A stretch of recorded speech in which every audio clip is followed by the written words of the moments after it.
Hi everyone, and welcome back to the Southerner's Northern Garden. So today I'm going to be repotting my geraniums I started from seed in January. If you have not watched this video, you can go back and watch it. And it goes over my seed starting mix, where I sourced my seeds, although the location I got them is no longer selling directly to consumers. So that is something I did not mention in the video because I didn't know at the time. So if you have a good source for geranium seeds in the future, please let me know. I'm going to be searching out for next year, although I think I'll have enough to get me by. And then I'm going to be telling you a story about these geraniums and a little bit more about me. So follow along and let me show you the geraniums, what they look like now.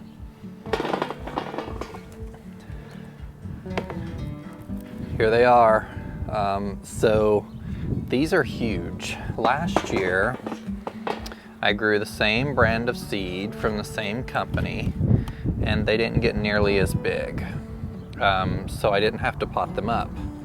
But this year, they kind of went a little crazy. And so this is currently what I'm dealing with right here. This is quite a big plant for these tiny seeds. You can see the matted roots below. They'll be fine. We still got, last year we had a frost that was really late. It was after Mother's Day, around May 13th. And so geraniums are pretty hardy to a frost, but I don't want to put my plants out too early this year because that damaged a lot of my stuff I had set out early, and I'm not willing to risk these geraniums since they were grown from seed. And geraniums are quite expensive. I actually went to the local garden center yesterday and they were around $5 a piece, and not even the color that I'm growing here that I was looking for. So I'm really excited about these seeds, and I'm going to tell you a little story about my growing this year. So what you didn't see was shortly after I started growing them, I mentioned in the video that I have an issue with fungus gnats inside sometimes. Well, lo and behold, a few days after I planted them, fungus gnats started showing up. So the seed started germinating in a couple days. Look at this root system. Sorry to be distracting. But the seeds germinated in a couple days, and then I saw fungus gnats. And so what I immediately did was spray them down with some organic pesticide that I had around that was left over from last year. And I don't know if that stuff gets stronger as it sits around. I wouldn't think so. But after I sprayed it, the smell was very strong.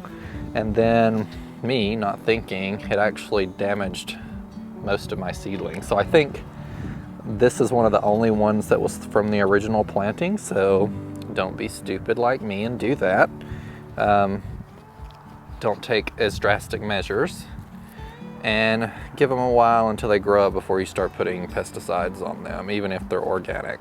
So most of my seedlings died. I immediately replanted them. So to be where they're at now is quite impressive, considering most of them did not make it, but I only lost a week or so. So I immediately reseeded them after they died. But even people who's been gardening for a while make mistakes. So there you go. So I'm just planting these in 4-inch containers, and I'm going to, I may, since we're having good weather, leave them outside and go ahead and acclimate them and harden them off, and then just bring them in the garage if we have a cold night or a cold spout, any of that. So I'm going to continue potting these up, and you can watch along. So a little bit about me. I am, and why this is called the Southerner's Northern Garden is because I am originally from Alabama. I moved up here after school for work, and I've kind of made a life here. So my granddad was a farmer. He grew the most amazing vegetables you would ever see. Pumpkins that you had to move with tractors, and watermelons that were like 80 pounds. It was really crazy. So this is kind of where I get my gardening green thumb from, I guess you could say, although I don't believe anyone has a black thumb. If you have a black thumb, it's mostly because you haven't tried hard enough, so, or you've not been given the opportunity and the information necessary to grow something beautiful from seed or from the garden center. So that's one part that's lacking in our education system, I think, is growing food. You can follow my friend Jess from Roots and Refuge Farm if you're not already. She does a great job at teaching people how to grow food. But that's just a little bit about me. So you may think, why geraniums? So the story, my mother loves geraniums. And when I was looking up here, we decided to grow some geraniums the first year. Quite honestly, the first year we moved into this house, I wasn't going to be one of those people who had a large garden. I was going to keep it minimal because I didn't really want to take care of it. Got dirt in my eye because it's wind. And that changed rather quickly, I found. Those roots from my granddad kicked in, and I knew I had to get my hands in the ground and on some plants. So the first thing I ever grew from seed that was ornamental were geraniums. So they hold a special place in my heart. My mother loves geraniums. It's kind of my way of staying connected to my southern roots. A lot of people don't like geraniums because of the smell or because they have to prune on them and pick the blooms off for them to continue blooming. I haven't experienced that. Honestly, I will maybe prune the blooms off mine. I'm outside enough in the garden, but I will prune the blooms off mine maybe once every few weeks. I'm not constantly pruning at them. If you give them good soil and good fertilizer, they will continue to produce blooms for you. These are Maverick coral geraniums, I believe. The first year I grew geraniums, which I mentioned in my seed growing video, I purchased a packet from Menards, which is a big box store locally, for like $1, and planted them in little containers from Lowe's, a little seed starting tray from Lowe's or Menards, and they outperformed my expectations the first year. And they were beautiful because they had been open pollinated, which means they had just been pollinated with any other geraniums around them, so they weren't a certain color. I ended up with whites, pinks, reds, some interesting bicolor that you would not find at a garden center. So you can see this is one of the ones I probably replanted, and it's kind of puny, but they were getting so big. Some of these were getting so big that they were crowding out light from the smaller ones, like this one, and I needed to get them potted up so they could all enjoy equal light and nutrition. So back to my story, I planted them up from Menards, and they were beautiful that summer. It was a way for me to save money, $1 pack of seeds, some seed starting mix, and great germination, healthy plants. The photo I actually shared on my seed starting video, the thumbnail, is actually those first year geraniums that I grew. So they exceeded my expectation and kind of made me fall in love with the garden and growing ornamentals. I also grow all of my vegetables and herbs from seed, pretty much. Herbs are an exception. I will buy herbs, like thyme and some things that are difficult to start from seed. Rosemary, I have never been able to successfully grow rosemary from seed. It's similar to lavender in that extent, and I don't have very good luck with lavender either. So otherwise, I grow my tomatoes and peppers and everything else from seed because it's cost effective, and during the winter in Ohio it can be very gray and I need something to do.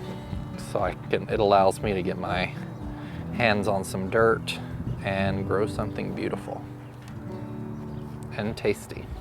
So I haven't showed a lot of my vegetable starting. I was kind of behind this year getting started. The weather was just terrible, and I didn't feel like getting down there and getting stuff started, and I eventually did. And so tomatoes and peppers are underway. I will probably start some cucumbers this week because cucumbers they only need a few weeks. They grow relatively quickly, but it is warming up really quickly in Ohio. It's concerning because last year we had weather that was very similar to this, and it warmed up, and then we had a very, very bad frost, and a lot of things got damaged for the whole year. So I have a beautiful Crimson Queen Japanese maple out front, and it ruined the foliage on it. It didn't recover all year. It appears to be coming back now, which I'm excited about, and I don't want that happening again. So I'm hopeful that we won't have that type of weather again. But like, look at these roots, that's crazy. So I will share also what I've been fertilizing these with. So typically when I do my seed starting mix, for ornamentals I will use Osmocote, which I introduced in my seed starting video, and that'll gives these seedlings some good nutrition after they get started. I don't use, in the past I haven't used a liquid fertilizer on my seedlings, simply because I haven't found one that I like. And then this year I was doing some research on houseplant fertilizers, and I stumbled upon a houseplant fertilizer and tested it on some of my houseplants, and the results were quite honestly incredible. So I threw some of that fertilizer to these a couple weeks ago, and actually it's probably been a month ago now, and the results have been amazing. So last year the geraniums were so small that I didn't pot them up, even though I started them at the same time, late January or early February. Typically I start them all late January. And I will share what this fertilizer is below. I believe it's called Maxi Grow. I got it from Amazon. It is a non-organic, so I am not a big stickler on fertilizing ornamentals with organic fertilizer.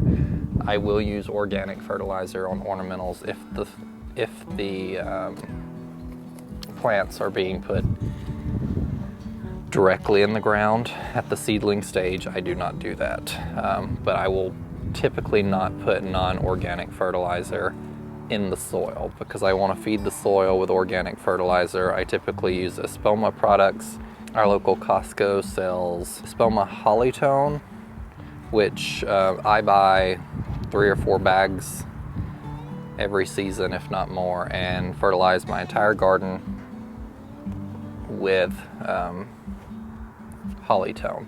We have very alkaline soil here, so I don't grow a whole lot of 𝗟𝗶𝗸𝗲 type hydrangeas that change color with the pH of the soil.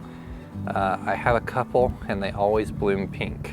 So I've had my soil tested and it's very alkaline, and even adding an acidifying product like Hollytone, I cannot get the blooms to go blue. However, this year I'm adding some fast-acting sulfur, and because I really want some blue blooms on some of my hydrangeas. If you live in zone 6 and below, your best bet is probably not to purchase a 𝗟𝗶𝗸𝗲 type hydrangea. I know the blooms are beautiful, the pink and blue, they are quite beautiful, but they don't reliably bloom here because our winters are so bad. So because they bloom on old wood, which is wood that they put on last year, if you have a really bad winter, because the blooms are already on the wood as winter approaches, they can be damaged, and then you won't get any blooms on those hydrangeas at all that year. So there are a couple varieties that produce on both old wood and new wood. So if you're wanting to buy one of those type hydrangeas, just make sure you look and see if it blooms on old wood or new wood, and some of the newer ones bloom on both. So I have a 𝗟𝗶𝗸𝗲 called Bloomstruck, and it's a 𝗟𝗶𝗸𝗲. It's supposed to be beautiful. I rescued them from Home Depot last season. They were almost dead, and I got them like an extreme discount for like maybe $10 a piece, and I brought them home and soaked them in some good organic fertilizer, and which some people will tell you not to do. If you have a stressed out plant, don't fertilize it. I did, because it was clear these may not make it if they didn't get some nutrition. They had been sitting in their containers for quite a long time and hadn't had the water and the nutrition that they needed to continue producing good blooms. The leaves were all burned up, it had been very hot, and so I like to rescue plants like that sometimes. So I brought them home and soaked them in some good organic fertilizer, and they immediately started putting on new leaves because they didn't have any leaves, and they actually started to bloom right before fall and winter approached. So I didn't get any actual blooms at it. We had our first frost before then, but that makes me believe that these hydrangeas might be successful in my garden because they bloom on both old wood and new wood. And I will let you know, follow along this season if you want to see how those hydrangeas do. Because personally I have not had luck with macrophyllus in my garden before, so I would tell you don't waste your money, but before you, if you're really interested in a blue or pink hydrangea, follow along and see how these bloomstruck hydrangeas do this season. I have had other macrophylla, as I mentioned. I've pulled them all out of my garden because they don't reliably bloom. They tend to wilt really bad. In the summer heat, it's just kind of how they do. They like a little more shade than I'm able to provide, simply because I only have one tree that casts any shade in my yard. All my other trees I have planted myself, and they are not big enough yet to cast a whole lot of shade and put anything under. The willow behind me here, on the other hand, is a great tree if you have a damp spot, and it grows really quickly. So we brought that thing home. It was the first tree I planted on our property 3 years ago in my SUV, and the amount of growth it put on last year was astounding. And this year it is already getting started, and it has probably grown at least a foot already. So I am really excited to see how that does. I planted a lot of perennials and shrubs under it that may like more sun when they get a little older, but I can dig those up and move them to a sunnier location in my yard, and then replace those plants with some more shade-loving shrubs or perennials. So look at these. Like, these are really tiny. You can see they were really suffering in the garden or in the lights downstairs. So we're gonna give these some good soil and some love, and they will do just fine. So I'm just going to continue potting these up. You're welcome to listen to some good music, some nice country music as I pot these up. It's kind of relaxing. And then if I have anything else that I think of as these are potted up, I'll let you know.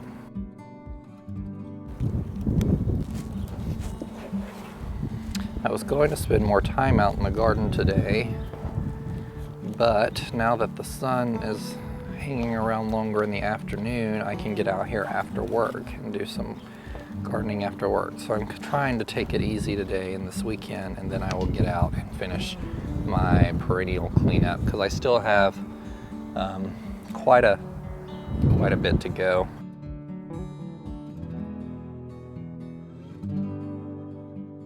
So if you're potting up plants like this, you can certainly pot them up in whatever containers you have in your house. I really love solo cups for potting up stuff like this size. I just happen to have these Proven Winners containers laying around from a lot of the annuals I purchased last year. I save a lot of these containers because they're perfect for potting up. They're a little big for starting seeds directly, but they're perfect to pot up plants like this, which I wasn't expecting to do to these this year, so I'm glad I had them around where I could do that. And these have not been hardened off yet, obviously, because they've been downstairs. So what I'm going to do is I'm going to pot these up, and then I'm going to move them to the front of the house, which is east facing, northeast facing, and they will have some more shade there where they can acclimate a little easier to the sun. I mentioned in my seed starting video that typically the leaves on my geraniums all fall off when I start hardening them off outside. It's simply because they get a little sunburned, but they recuperate rather quickly and they start blooming. So hopefully if I can get these outside now, I can get them acclimated to the sunshine and get blooms coming sooner rather than later. That will be pretty. Got a few more.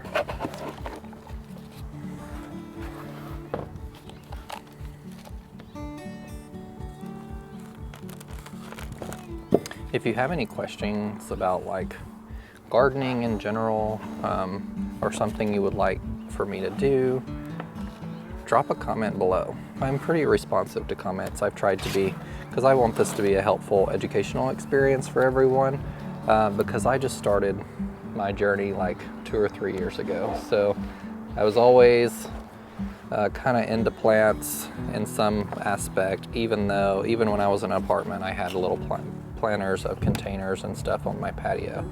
But now that I have my home, I've kind of went all out. So feel free to drop comments or questions below.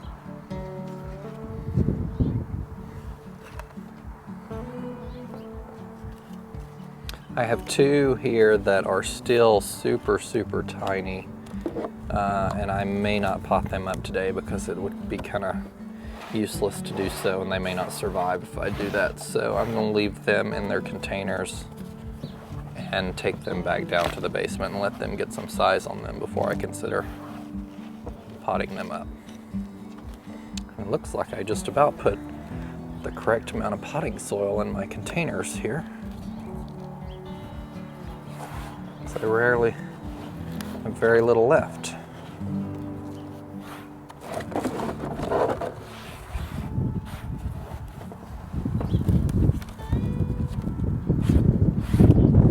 For anyone interested in improving winter geraniums, they released some geraniums recently, I believe. We cannot find those around here, or I have not noticed them. If you have them locally, that's great. I'm not sure the price of them. They're probably pretty expensive.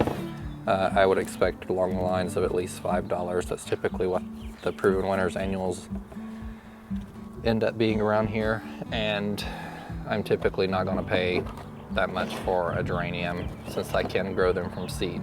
However, if you are looking at petunias or something similar to that, Proven Winners has an amazing annual selection and they all perform extremely well. So the Supertunia line, which is typically the only petunias that I buy, are monsters in the garden. So if you want something that shows a lot of color, they're more expensive. I know my local garden center runs a special on wave petunias every year. You can get like 6 of them for $10 or something. They do not perform, at least in my garden, nearly as well as the Supertunias do. So if you're looking for great petunias, spend the money, buy 1 Supertunia versus 6 wave petunias or generic petunias from the store, and you'll definitely get your bang for your buck. So I finished potting up all of these geraniums, so let me pick out the prettiest one. This one's probably the prettiest one. So you can see they've done quite well, and this is how big they've gotten since January. A lot of people tell you not to grow geraniums from seed simply because it does take them a while to put any growth on them. But there's actually even a bloom in here. I don't know if you can see that. There's little bloom pods. So these are actually gonna bloom fairly soon. So I may throw some fertilizer on there and see if I can get a bloom out of them in the next week or so. Geraniums can also be grown by cuttings. I've never tried that because my geraniums have always been so behind, and I've never really needed any more in my garden. I typically only put them in the front under the magnolia tree that I have up there. But I may experiment this year, and if I do, I will certainly bring you along and have you watch that process, because I believe they'll root fairly easily. It may not be directly in water, but you can just put them in some soil, and like most flowers of this type, they'll root fairly easily. So thank you guys for joining me today. I hope you enjoyed this video. I hope it was relaxing.